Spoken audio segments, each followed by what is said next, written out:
We now have something in common with North Korea. This is going to upset a lot of people, but I want you to listen carefully to what I say.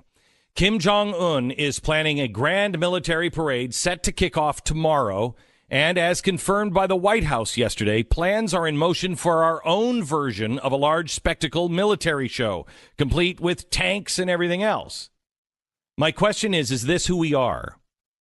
A lot of people will argue, yeah, we've done this before. Have we? We are not a country that emulates the actions of communist dictatorships.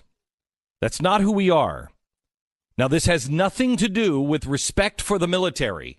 We all respect the military. Everybody who is a conservative, and if you've ever listened to this show for half a second, you know how much we've done for the military and how we feel about the military. Let me remind you about the Rally for America. That is not the purpose of this military parade. North Korea, the Soviets, and any other nation that does these things, democratic or not, is not trying to show their admiration for the men and women in uniform. They are only projecting power. And in the case of France, if you want to say, well, France does it, France has to do a parade like this once a year just to make sure the tanks still start. So let's make it clear. There is a very huge difference between a Veterans Day parade or a Memorial Day parade and a military demonstration of might. You ask anybody in the military, they do not want that kind of tribute. With all of the amounts of money, do you know what it takes? The last time we did something like this was at the end of a war. Don't tell me, well, we defeated ISIS. Have we? We have certainly won this battle, but we have not won the war. Where will ISIS go next? What will they turn into?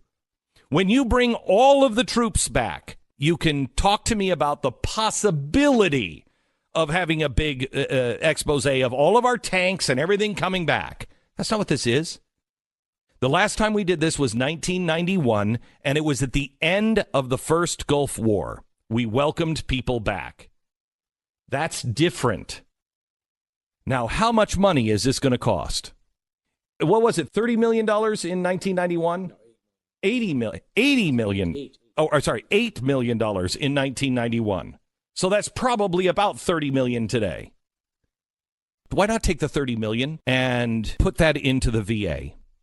Why not divert some of that $30 million into programs that help our veterans find jobs after they come back to civilian life? Here's how we show our military our admiration and respect. We take care of them, and we're not doing that. That's what they really want. That is what they really deserve. How many veterans feel worthless right now? How many feel like they don't have a purpose? How many veterans right now are suicidal? How many veterans do we lose every day to their own hand? You want to show off American power? True American power isn't in the government. True American power isn't in some awesome military, and we've got an awesome one.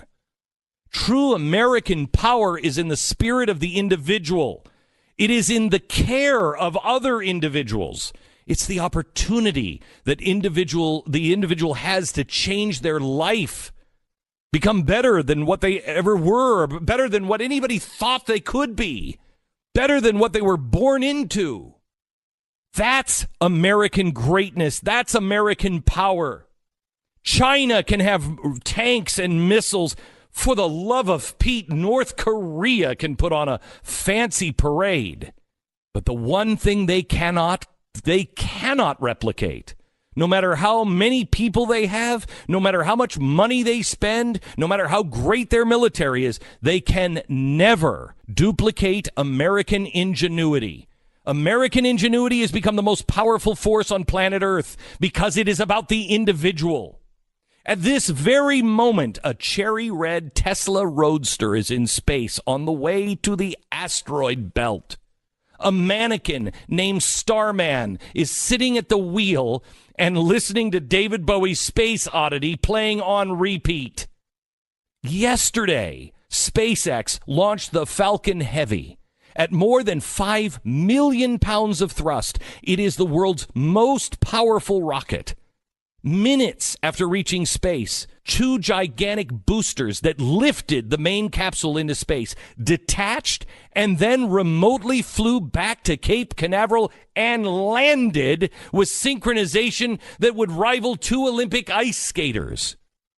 The 2 boosters simultaneously deployed their landing legs and touched down side by side on the landing pad. Where else but in America is that happening? Where else could a man with a dream actually make that happen? The government didn't do this. It was one man's dream. He pulled it off with other like-minded dreamers at his own private company. That is American power. And you know what? That kind of power doesn't need a parade.